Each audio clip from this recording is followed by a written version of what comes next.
Ang ganda mga ka-alright, oh, grabe na. Sarap ng hangin, lakas.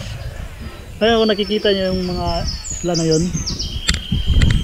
Ayun, yun yung Britannia mga ka-alright. Yun yung Buston Island, Hagonoy Island, and Naked Island. So napakaganda dyan mga ka-alright, mag-island hopping.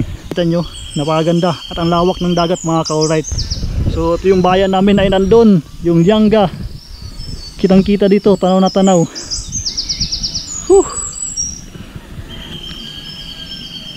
Ay.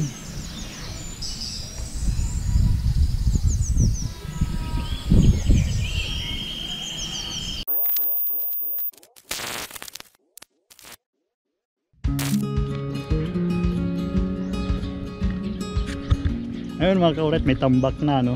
Kung napanood niyo yung previous vlog natin mga ka-alright, ito yung card. So panoorin nyo to.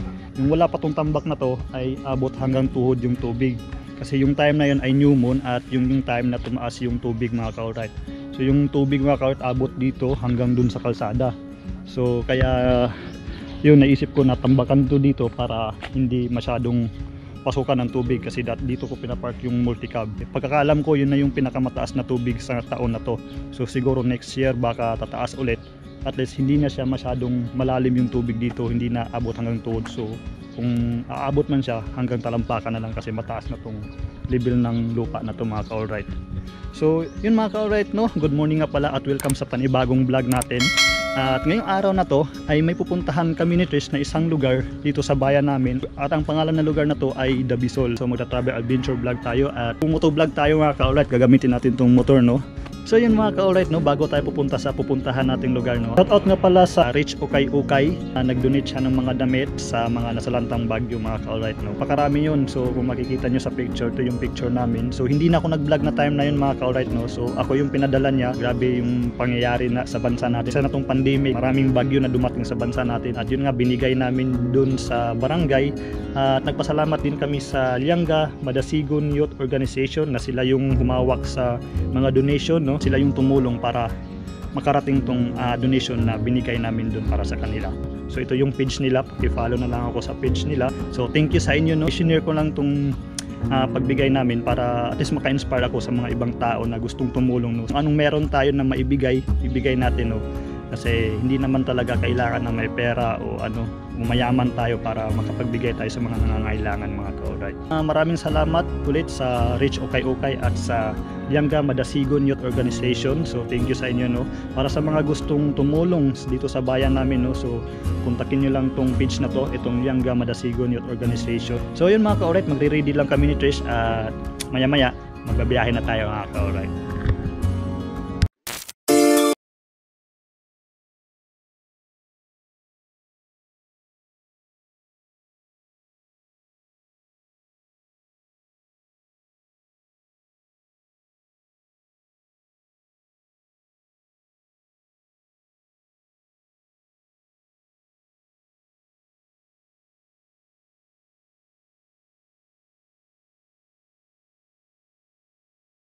Bao-bao mga ka-alright no, kakaliwa.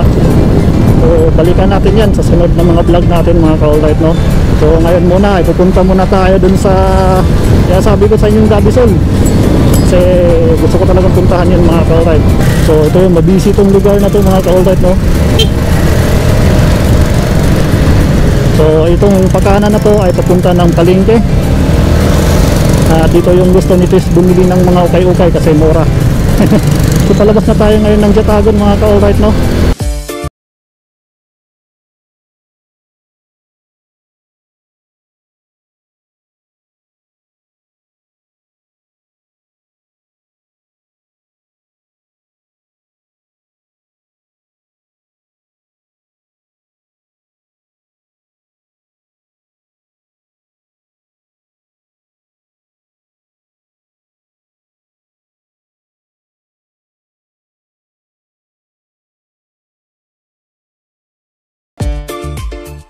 Dito na tayo mga ka-alright no.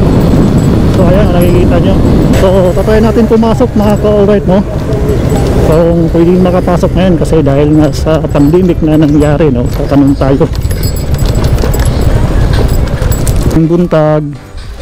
Hindi ta makasulod dire ma'am? Ngalan na lang ni. Kasi ngalan ninyo. Tagalyang gara. Entrance fee na ah? Wala. Ah, wala? Ah, libre. So, okay. Okay. Okay na, sir. Okay na. Salamat.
Mga ka-alright, yun yung Boston Island. So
So yung mga kawet, no, dito tayo ngayon sa isang area kung saan may mga binibintang mga furniture. Yan, binibenta nila yan mga kawet, no. Tsaka ang ganda dito mga kawet, parang nasa loob ka sa kuweba talaga. Tingnan nyo. So mapunta kayo dito, huwag nyong kalimutan bumili ng ganito mga kawet, no. Para souvenir naman kung pumunta kayo dito. Ayun, pasukin natin dito. Ayun, no. Parang nasa loob ka talaga ng kuweba mga kawet.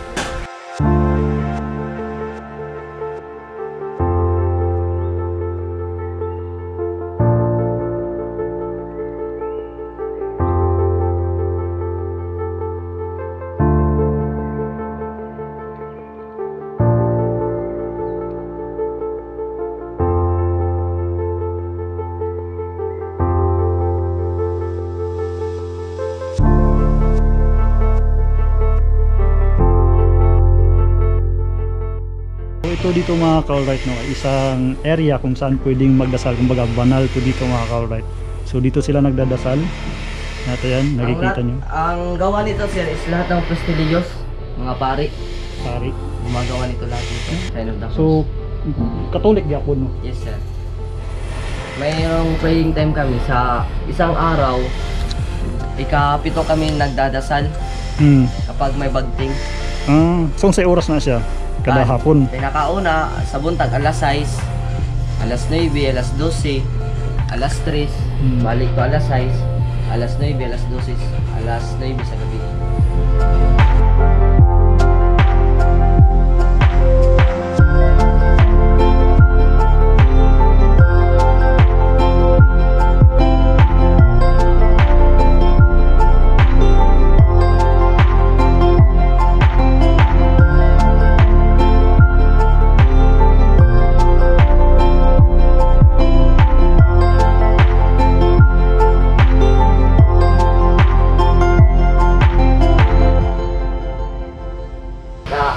Yung araw ng Martes of Venice, parang lahat ng mga tao dito nagbabayanihan. Nagbabayanihan talaga. So ano ibig sabihin? Ano na yan? Anong ginagawa niyo? Ha? Anong ginagawa niyo? Nagpapa-improve ng ng community. Para, kaya pumupunta dito ng mga tao, taga buwan, may makikita talaga sila na anong iba na ang ano ng Davisolo. Nag-improve na. So yung mga ka-alright, no, sabi ni Sir Kim na ito ay isang function hall at kung may mga okasyon dito o pista sa lugar na to ay dito sila dito sila nag-ikot-ikot mga ka-alright, kumakain sila. Teaching area. Yes, kung may mga orientation, tanan. So lahat ng mga ganap dito sa lugar na to mga ka-alright ay dito nila ginaganap.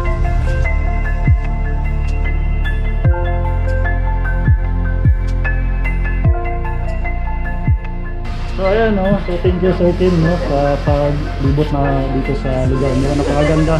So ayun mga ka-alright, kung pupunta kayo huwag nyo kalimutan umakyat dito at napakaganda talaga mga ka-alright. So hanapin nyo lang si Sir Kim, ayan siya.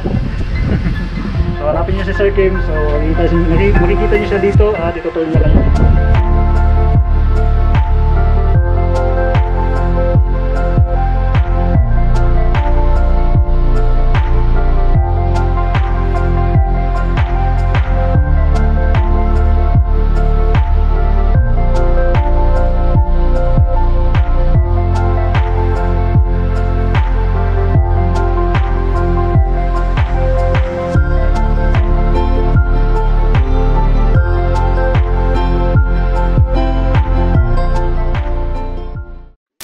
So ayun mga ka-alright, no, naikot natin tong loob ng Davisol at napakaganda. Tagal kong hindi nakabalik dito mga ka-alright at cities, grabe. Hindi matigil-tigil kakakuha ng picture. So yan, no, naikot natin. So ang Davisol mga ka-alright ay isang acronym. So nakalimutan ko yung basa, ang D ay divine. Nakalimutan ko yung sunod mga ka-alright. I-search nyo na lang. Ang sabi ni Ate Yen ay pwede daw ma-search sa Google yun, yung Davisol. So yun yun, acronym yung Davisol. At ito ay isang grupo ng isang relihiyon. At isa rin siyang Katolik mga ka-alright at naka-register din itong relihiyon nila, no? So sabi ni Ate Yen, lahat ng Muslim ay dito nakatira. So yun, kung narinig nyo kanina yung sabi ni Sir Kim, may 7 beses silang magdasal dito, no, sa isang araw, sabi ni Sir Kim, no, tuwing nagbe-build yung kampana nila ay nagdadasal sila. Napasok din natin yung holy land nila doon, kung saan yung grotto, kung saan sila nagpapanata pag Bernie Santo mga ka-alright. So ang hirap talaga umakyat doon, grabe, basang-basa ako sa pawis. So si Tris talagang umakyat pa doon, ako hindi ko na kinayanan. Napuntahan din natin yung yung loob ng yung function hall nila. Tinur tayo ni Sir Kim na makita yung loob nun at yung kung saan sila nagdadasal mga ka-alright. So ayun baka gusto nyong puntahan tong lugar na to, pwede nyong puntahan anytime, welcome kayo dito mga ka-alright. So ang lugar na to ay dito sa Lianga, Surigao del Sur, magasakto sa bayan namin sa Lianga dito sa Manyayay. So tanong-tanong lang kayo dyan sa highway at alam nila ang papunta dito, so i-guide kayo mga ka-alright. So papasok kayo dito, walang entrance fee, so magre-register lang kayo doon. Dito pagpasok nyo, napakaganda mga ka-alright, nakaka-relax yung tanawin, makikita nyo nasa gilid tayo ng dagat at napakaraming bundok. So ayun, hanggang dito na lang, tapusin na muna natin yung vlog natin dito kasi marami pa tayong pupuntahan at titipirin ko pa yung battery natin kasi wala na, malubat na at yung isang GoPro ay konti na lang yung battery. So marami pa tayong pupuntahan dito at sana masip natin yung battery mga ka-alright. So ayun, ikot-ikot muna kami dito at magpapahangin saglit, then alis na rin kasi alas 12 na, maghanap kami ng kainan ni Trish. So ayun mga ka-alright, sana nag-enjoy kayo. Kita-kits tayo sa sunod nating vlog. Ingat kayo. God bless.